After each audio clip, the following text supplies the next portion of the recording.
जो बात की जा रही है कि ठीकरा फोड़ने के लिए सिर की बात है एक चीज, और दूसरी जो आप कह रहे हैं, राकेश भाई ने कहा कि योगी वो कठपुतली तो नहीं है और उसी का खामियाजा उन्हें भुगतना पड़ रहा है।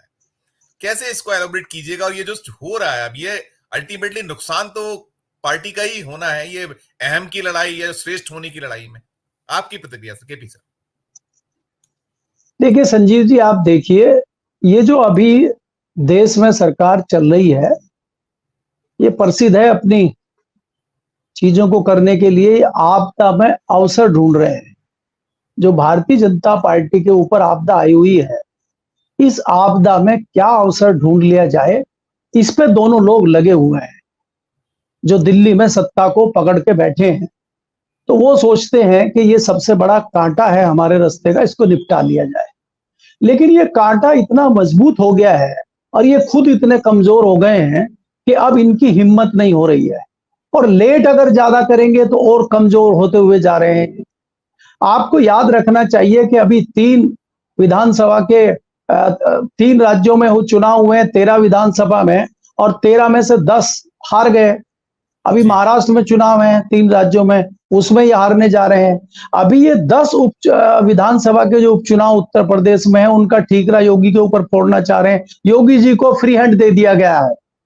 जिस योगी जी को आपने 17 में फ्री हैंड नहीं दिया, 19 में फ्री हैंड नहीं दिया, 22 में फ्री हैंड नहीं दिया, 24 में फ्री हैंड नहीं दिया, उनको ही 10 पे आप फ्री हैंड दे रहे हैं। तो क्या चाहते हैं? क्योंकि आपको पता है कि ये 10 सीटें किसी भी कीमत पे हम जीत ही नहीं सकते।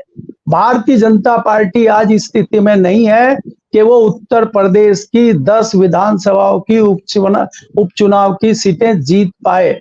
मैं एक एग्जाम्पल देता हूं, क्योंकि मैं बारीकी से नजर रखता हूं पश्चिम उत्तर प्रदेश पे। पश्चिम उत्तर प्रदेश की एक सीट है राष्ट्रीय लोकदल की, जहां से चंदन चौहान विधायक थे मीरापुर सीट से, आज वो बिजनौर से सांसद हैं। उस सीट पे 1.25 लाख मुस्लिम है। उसके बाद गुर्जर है दूसरे नंबर पे, और पीडीए का जो फॉर्मूला अखिलेश यादव का है, जो गठबंधन का पीडीए का फॉर्मूला है, सुपर हिट है वहां पे।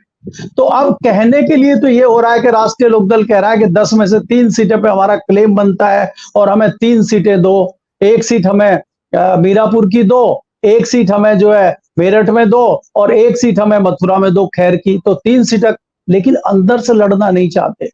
जो कार्यकर्ताओं से बात होती है राष्ट्रीय लोकदल के और भारतीय जनता पार्टी के, उनका कहना यह है कि हम तो चाहते हैं कि आरएलडी लड़ लें। आरएलडी वाले कह रहे हैं हम तो खाली नाम के लिए मांग रहे हैं, भारतीय जनता पार्टी लड़े और इनके सिर पर ठीकरा फूटे, क्योंकि दोनों को पता है वो सीट जीतनी नहीं है। तो स्थिति ये बनी हुई है आज की डेट में। भारतीय जनता पार्टी की स्थिति उत्तर प्रदेश में बहुत अच्छी नहीं है, इसीलिए ये लोग चाहते हैं कि योगी के ऊपर ठीकरा फोड़ा जाए। देखिए, अगर आप बहुत अच्छा चुनाव जीतते हैं, आपका बम बम चल रहा है 10 साल से, तो मोदी जी की गारंटी है और मोदी जी के नाम पे सारी सीटें आ रही। और जब आप हार जाते हैं, तब फिर आप देखते हैं कि निशाना किसको बनाया जाए। तो अब आप योगी से पूछ के आपने एक टिकट दिया है क्या? आज आप जिस कार्यकर्ता है कि जिस पन्ना प्रमुख की आप बात कर रहे हैं, जिसके लिए आप समीक्षा बैठ के कर रहे हैं, जब हम और आप जैसे लोग चुनौती दे रहे थे आपको चैनल पे बैठ के कि इन सीटों पे भारतीय जनता पार्टी की स्थिति बहुत खराब है, अगर हम जैसे लोगों को पता है, तो इनके पन्ना प्रमुख को, इनके जिला प्रमुख को, इनके ब्लॉक अध्यक्ष को, इनके प्रांत प्रचारक को नहीं पता है? ये बातें सबको पता है। लेकिन दिल्ली का शीर्ष ने तो ये कहता था कि जिसके गले में हम यहां से पट्टा बांध के भेज देंगे, वही उम्मीदवार होगा, वही जीतेगा।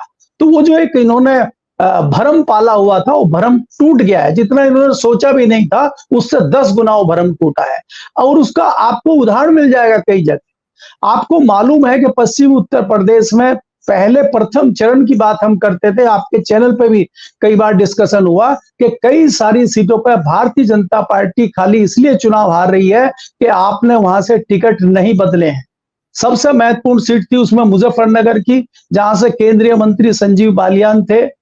वहां पे ठाकुर उनके विरोध में खड़े हुए थे। ठाकुर संगीत सोम ने बिगुल बजाया हुआ था, सैनी समाज उनसे नाराज था, जाट आधे से ज्यादा उनसे नाराज थे। उसके बावजूद आदेश था चाणक्य का कि वही चुनाव लड़ेंगे, और चुनाव लड़े और हारे। उसके बाद जब आपने देखा चौथे और पांचवें चरण में जब ठाकुरों को मनाने की बात हुई, राजा भैया के घर गए तो उन्हीं को भेजा गया, संजीव बालियान को। तो क्या आप उनके जख्मों पर नमक डालना चाहते थे या आप चुनाव जीतना चाहते थे? तो चाणक्य की ये जो रणनीति थी, ये किसी की समझ में नहीं आई। तो इसलिए मैं कहता हूं कि ये आपदा में अवसर है। इसके अलावा मैं ये कहना चाह रहा हूं कि उत्तर प्रदेश में बहुत बड़ा आरोप भारतीय जनता पार्टी के मंत्री और दूसरे लोग लगा रहे हैं कि अधिकारियों ने हमारा साथ नहीं दिया। तो क्या आप अधिकारियों के बलबूते पर चुनाव जीतना चाहते थे? क्या आप अधिकारियों को यूज करना चाहते थे? क्या अधिकारी भारतीय जनता पार्टी के कार्यकर्ता हैं, या अधिकारी जो है निस्वार्थ भाव से काम करते हैं, या आप सत्ता का दुरुपयोग करना चाहते थे? और हमें मालूम है आपने सत्ता का दुरुपयोग जहां आप कर सकते थे वहां आपने किया है, इसीलिए आप इस नंबर पे हैं 240 के। अगर आप सत्ता का दुरुपयोग ना कर पाते तो और नीचे आ जाते आप 200 के आसपास। तो इसलिए आप सत्ता अधिकारियों पे आरोप लगा रहे हैं। तो आप क्या कहना चाहते हैं? तो ये तमाम कारण हैं उत्तर प्रदेश में जो आज भारतीय जनता पार्टी की हालत है, और वो इसका ठीकरा योगी के ऊपर फोड़ के निकल जाना चाहते हैं। लेकिन मैं ये कहता हूं कि निकलना इतने आसान नहीं होगा।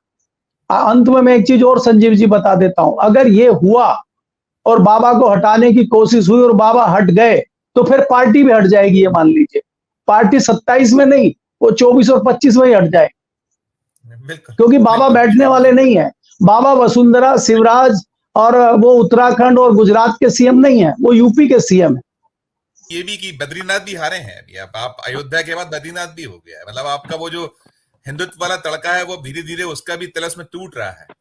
छोटी छोटी टिप्पणी जी। संजीव जी, ये तो हो गया है कि मथुरा बनारस झांकी है, और ये अपनी बनारस और अयोध्या झांकी है, मथुरा काशी, वो तो नारा उसके पास चला गया समाजवादी पार्टी के। इसको तो छोड़िए, मैं दो बातों की तरफ ध्यान दिलाना चाहता हूं। यहाँ तमाम विद्वान लोग बैठे हैं। हम जो संविधान की बात करते हैं कि आजकल समीक्षा बैठकों में ये भी चल रहा है कि संविधान का मिसयूज कर लिया। राहुल गांधी लाल किताब लेके चलते थे, उन्होंने भ्रमित कर दिया मतदाताओं को और ये कर दिया। इन लोगों को ये नहीं पता है कि जो प्रधानमंत्री के आर्थिक सलाहकार हैं विवेक देव राय जी, बहुत ही विद्वान व्यक्ति हैं, वो कब से बोले जा रहे हैं। उन्होंने अगस्त 2023 में मिंट में एक बहुत बड़ा लेख लिखा था। उसके अलावा वो कई सारे लेख लिख चुके हैं।